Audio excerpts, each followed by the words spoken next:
Hi students, today we are going to learn about hyperbola. Now you may wonder, where are the concepts of hyperbola used? Hyperbola may be seen in many of the sundials. On any day when sun revolves in a circle on celestial plane, the rays striking the point on a sundial traces out a cone of light. Now the intersection of this cone with the horizontal plane of ground is a hyperbola. Similarly, hyperbola is also used in the task of locating a point from the difference in its distances to given points, or in the difference in arrival times of synchronized signals, and this helps us in GPS for navigating, particularly on water. The path of particle when it is unbound is a hyperbola.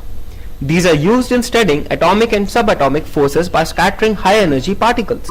Thus we can say that hyperbola is a tool to study many scientific phenomena and is a very interesting field of study.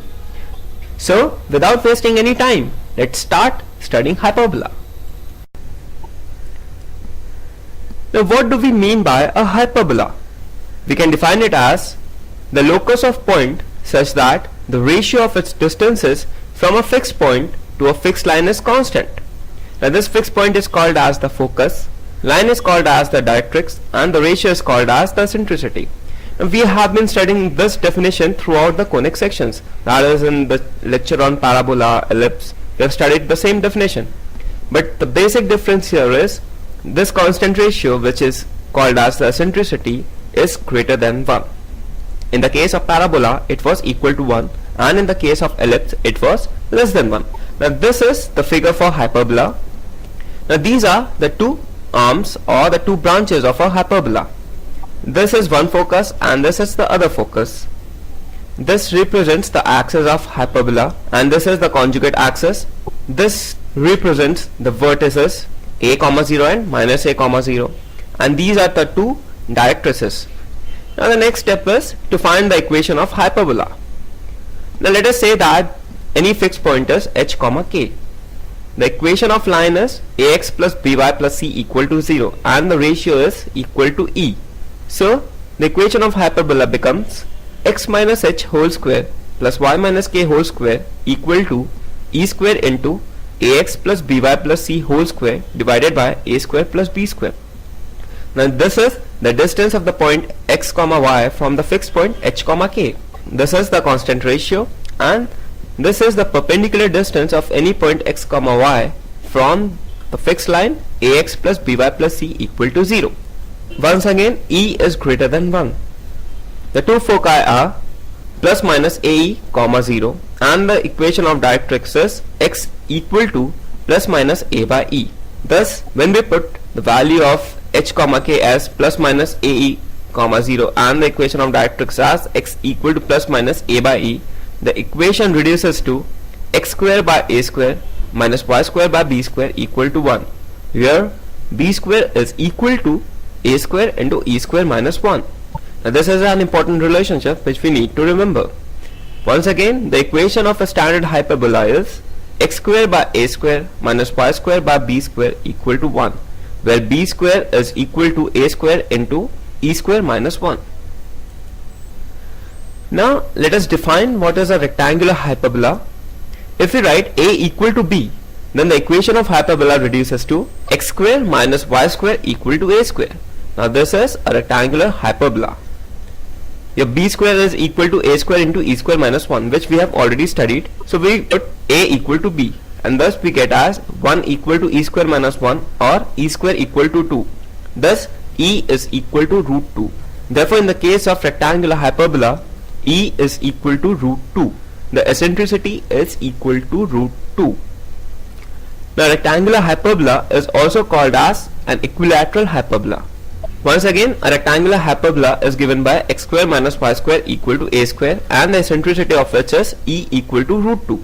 Now we are going to study rectangular hyperbola in the later part of this lecture. So let's get back to the standard equation of hyperbola, and now this is the figure of x square by a square minus y square by b square equal to 1. Now the focal length ps is equal to e times pm. We get this from the definition of hyperbola, and that is equal to e into x minus a by e. Now pm is equal to this distance x minus this distance. So this distance would be equal to x minus a by e. Similarly, the focal length ps dash, that is this length, would be equal to e times pm dash. Pm dash is this length. So this is equal to e into x plus a by e. Now ps dash minus ps is equal to, we subtract these two equations and get the result as equal to 2a. And now we see that this is independent of x. Hence the difference of focal radii of any point on the hyperbola is equal to the length of major axis. The length of major axis is equal to 2a. Now this gives us another definition of hyperbola. It is the locus of a point in the plane such that the difference of whose distance from two fixed points in the plane is constant. This is a hyperbola, and if we have any point P1, then Pf1 minus Pf2 is equal to P2F2 minus P2F1, where P2 is another point on the hyperbola. Once again, it is the locus of a point in the plane such that the difference of whose distance from two fixed points in the plane is constant. Now this is a hyperbola, and we have the center as 0, 0, and which is nothing but the intersection of these two axes. Now this is the major axis of hyperbola, and the vertex of which are a1 and a2, and the coordinates of which are a, 0 and minus a, 0. Now the two foci of the hyperbola are ae, 0 and minus ae, 0. These are the two focus. Now this is called as the transverse axis, which is 2a, and this is called as the conjugate axis. Now we have already discussed about latus rectum. Latus rectum is any chord that is perpendicular to the axis of hyperbola and which passes through the focus of hyperbola.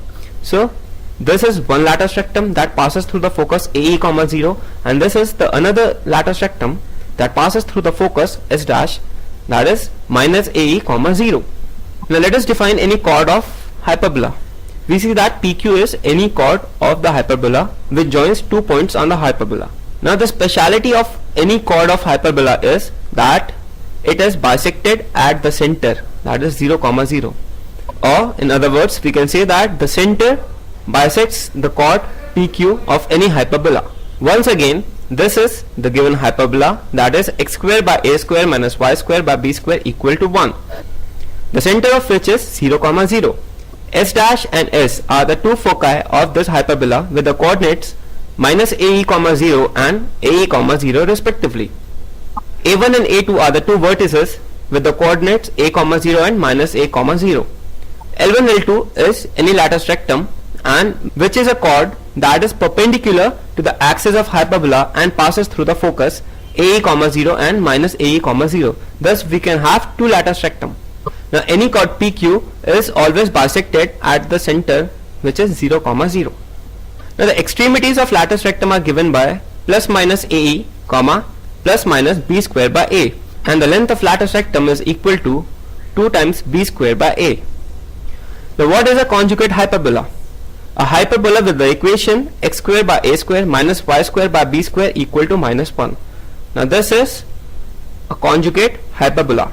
The axis gets interchanged, that is the transverse axis becomes the conjugate axis and the conjugate axis becomes the transverse axis. Now the vertices of this conjugate hyperbola are 0, b and 0, minus b, and the foci are 0, be dash and 0, minus be dash. Now a dash is the eccentricity of this hyperbola. 1 by e square plus 1 by e dash square equal to 1, where e is the eccentricity of the hyperbola and e dash is the eccentricity of the conjugate hyperbola. Also, if we construct a figure joining the foci, we get a square. So this is a square and which joins the foci. Once again, the conjugate hyperbola has the equation x square by a square minus y square by b square equal to minus 1, and the foci of this conjugate hyperbola are 0, be dash and 0, minus be dash. The vertices are given by 0, b and 0, minus b. Now 1 by e square plus 1 by e dash square is equal to 1, where e is the eccentricity of the hyperbola x square by a square minus y square by b square, and e dash square is the eccentricity of the conjugate hyperbola. Also, the figure formed by joining the foci of these two hyperbola is a square. Now let's try to make a comparison between these two hyperbola. Now the center is the same, that is 0, 0 and 0, 0 for both these hyperbola. Foci for the hyperbola is plus minus AE, 0 and for the conjugate hyperbola is 0, plus minus BE. Equation of directrix is x equal to plus minus A by E for the hyperbola, and for the conjugate hyperbola it is y equal to plus minus B by E. The length of transverse axis is 2a for hyperbola and 2b for conjugate hyperbola, and the length of conjugate axis is 2b for the hyperbola and 2a for the conjugate hyperbola. Eccentricity is given by E equal to under root of a square plus b square by a square for the hyperbola, and E equal to under root of a square plus b square divided by b square for the conjugate hyperbola. The equation of transverse axis is given by y equal to 0 for the hyperbola and x equal to 0 for the conjugate hyperbola. Similarly, equation of conjugate axis is x equal to 0 for hyperbola and y equal to 0 for conjugate hyperbola. Length of lattice rectum is given by 2b square by a for the hyperbola and 2a square by b for the conjugate hyperbola. And the tangents at the vertices are x equal to minus a and x equal to a for the hyperbola, and y equal to minus b and y equal to b for the conjugate hyperbola.